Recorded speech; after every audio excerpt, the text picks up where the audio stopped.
तुझी मुलगी आहे? नाही. तरी ओवीला मुलगी मानतोस? तसं अबीर बद्दल असेल. अबीर तुझा मुलगा नसेल, दत्तक घेतला असेल. अबीरला जर दत्तक घेतला असेल तिने तर मग तिच्या गळ्यात मंगळसूत्र कसं आलं? अरे आजकालचे डोळ्यात दिसतं ना ते खरं नसतं. तिने लग्न पण केलं नसेल आणि तो मुलगा पण तिचा नसेल. तू हे सगळं बाजूला ठेव आणि तू तिच्याशी बोल. अरे तुला काय वाटतं मी प्रयत्न केले नाहीत का? फोन केला होता मी तुला. माझं नाव ऐकलं तिने आणि फोन कट करून टाकला. तू एक काम कर, तू सरळ ना ते समोर उभा राहा. उभा राहिलास ना की आपोआप बोलशील. मन मोकळं कर. तुला माहिती आहे की किती मोठी गोष्ट आहे. 8 वर्ष आपण तिला शोधतोय, सापडली नाही. अचानक नशिबाने ती तुझ्यासमोर उभी राहिली. अरे हे देवाचे संकेत आहेत. आपल्या घरात गाण्याला बंदी असूनही ओवीला गाण्याची आवड लागली. तिने क्लाससाठी हट्ट केला. कधी नाही तर तू क्लाससाठी तयार झालास. एवढ्या मोठ्या पुण्यात नेमकी सावलीवणीच्या क्लासला जावी.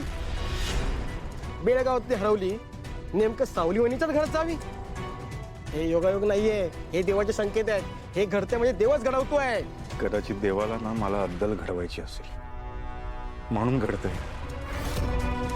8 वर्षांपूर्वी मी जी चूक केली ना तिच्यावर हात उचलला. ती किती मोठी चूक होती हे देवाला दाखवायचं असेल मला, म्हणून हे सगळं घडतं.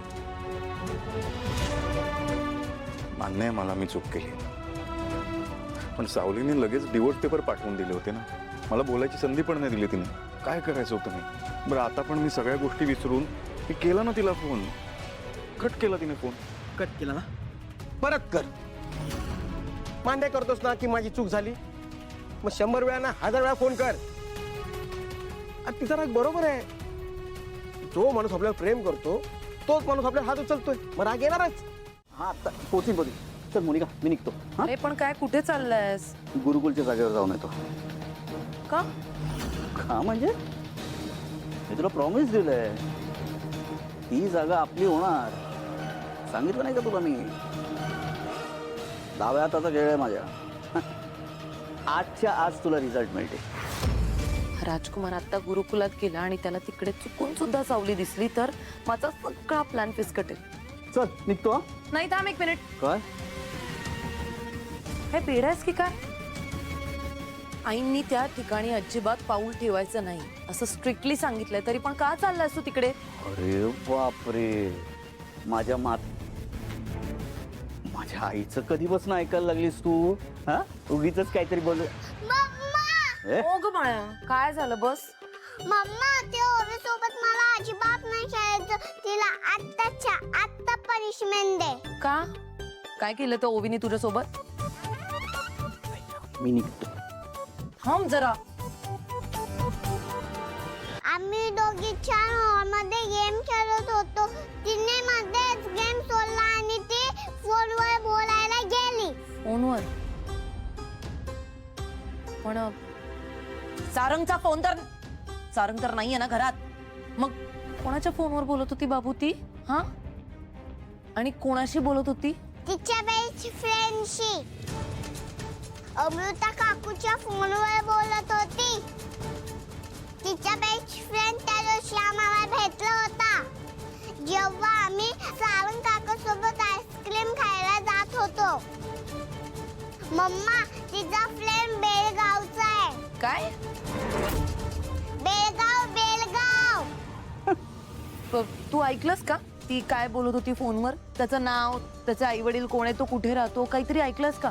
हा मोनिका काय करतेस का? जरा शांतो. लहान मुलींचा खेळ आहे, त्याच्यात झालेलं भांडण आहे. CID सारखी चौकशी कुठे करते? आणि तो मुलगा असेल जळगावचा बेळगावचा, तुला काय करायचं काय? तू गप्प बस रे जरा राजकुमार. तुला नाही कळणार या मागची क्रोनॉलॉजी. असं डोकं आता चालतंय तिकडे. तिचा बेळगावचा मित्र, तिने का केला असेल त्या मित्राला फोन? हा, कारण बेळगाववरून तर काय बेळगावून काय? बेळगावचा विषय आत्ताच्या आत्ता थांबवायला हवा. मीच याला सांगितलं होतं की सावली बेळगावला आहे. त्याला लगेच कळेल की मी सावलीबद्दल बोलते. काहीही झालं तरी सावली आणि राजकुमारची भेट होता कामा नाही. काही नाही, तू सोडते. Okay mama. आणि परत जर तिला कोणाचा फोन आला किंवा तिने कोणाला फोन केला तर त्या कॉलवर जे काही बोलणं होईल ते एकदम व्यवस्थित कान देऊन ऐकायचं.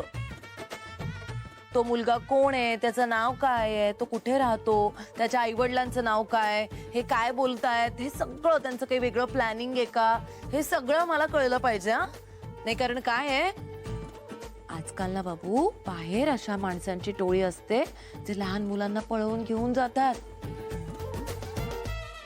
असं आपल्या ओवी सोबत नको ना व्हायला. हा आपल्याला कळलं पाहिजे ती कोणासोबत बोलते, काय करते, म्हणून मला सगळं येऊन सांगायचं. हा बाबू, सांगशील ना? हो मम्मा. ओ माझं गोड बॉय, गुड गर्ल. जा आता. Bye bye. नाही बाबू, नीट ऐक सगळं. जन्म दाखला पण मागव त्या मुलाचं. काय चाललंय? त्या लहान मेंदूवर एवढा का ताण देतेस? तुझं पॉलिटिक्स आहे, तुझ्याकडे ठेव ना. चल एनिवे, तुझ्याशी बोलण्यात काय अर्थ नाही. ए, एक मिनिट थांब. राजकुमार, तू का जातोय तुझ्या आईच्या अगेन्स्ट? हा, आईंच्या विरोधात गेल्यावर त्या काय करतील माहितीये ना? या संपूर्ण प्रॉपर्टीतून, कंपनीतून आपल्याला बेदखल करून टाकतील. तुला चालेल हे सगळं झालेलं, पण मला नाही चालणार. त्यामुळे प्लीज असलं काही करू नकोस बाबा. जे काही थोडंफार आहे ना आपल्याकडे ते पण जाईल हातातून.